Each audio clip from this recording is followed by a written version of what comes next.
Hello guys, welcome back to Tech Tricks Tutorials. In this video, I'm going to show you how you can turn off likes on your Facebook profile picture on your phone, so let's get started.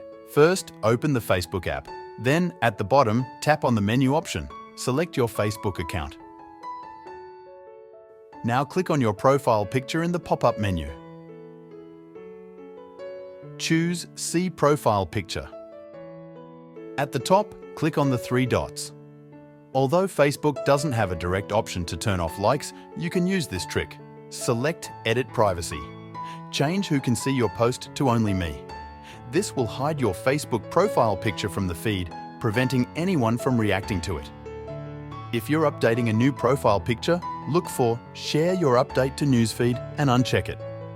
Then, click on the Save option to update the new profile picture without posting to the feed, ensuring no one can react to it.